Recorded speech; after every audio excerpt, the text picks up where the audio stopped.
If you are an NBA fan, you've certainly heard of Chris Paul. Chris Paul, also known as CP3, is widely regarded as one of the greatest point guards of all time.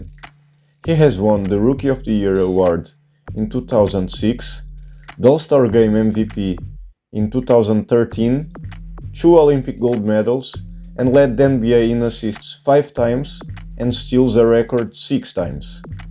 He has also been selected as All-Star 12 times, as well as being part of 11 All-NBA teams and 9 NBA All-Defensive teams. However, this video isn't about his NBA career. It is about a tragedy he suffered in high school that he will remember for the rest of his life. I will tell the story of Chris Paul's tribute to his grandfather. So, let's begin. Team gon' make ends, no time for fake friends. Too many people be calling my phone, but I never be picking it up. Got everyone that I need in my circle, I never be going and switching it up. Rocking with the people who been following me when I never thought it would've happened and I never got love. Now they wanna piggyback on everything I got, I never knew one from the bottom. Before becoming an NBA star, Chris Paul was just one child from Winston-Salem, North Carolina. He grew up in a united and religious family. The most charismatic figure was his grandfather, Nathaniel Jones. That was the first black man to own a gas station in the States. While Paul was growing up, he formed a very tight bond with his grandfather. Chris worked at his grandpa's service stations during the summers. Grandpa was his biggest fan. The customers already knew it.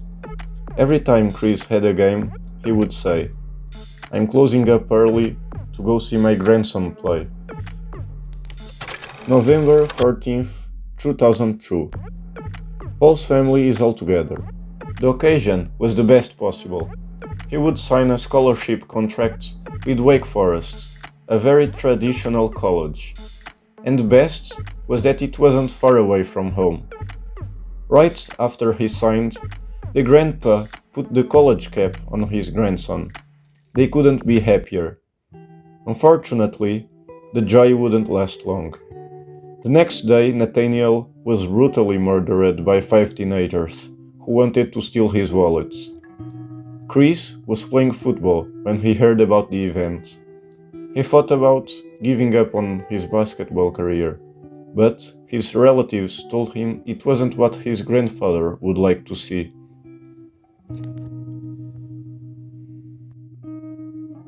Five days later, Chris had a high school game and thought of something special to pay tribute to his grandpa.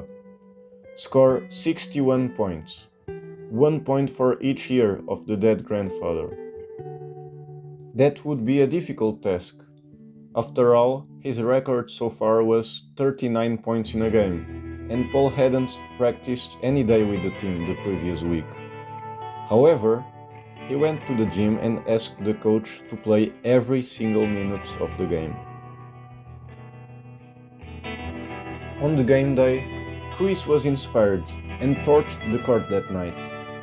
Staying within the flow of the game, and without his parents knowing what he had planned, Paul scored 24 points in the second quarter alone. By the end of the third quarter, West Forsyth had the game wrapped up, but he was still on the court and word began to spread through the crowd about Paul's remarkable tribute. Would he make it?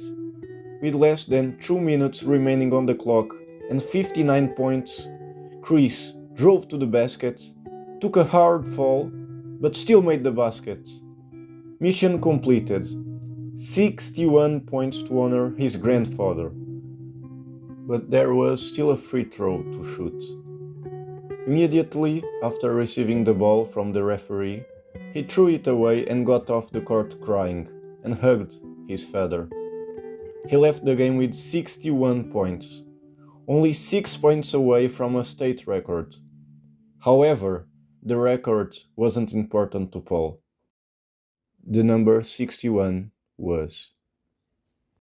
He would still have a tremendous NBA career ahead and receive a lot of awards mentioned at the beginning of this video, but nothing would surpass the tribute he made to his grandfather. Hope you enjoyed the video. If you did, press the like button and see you next time.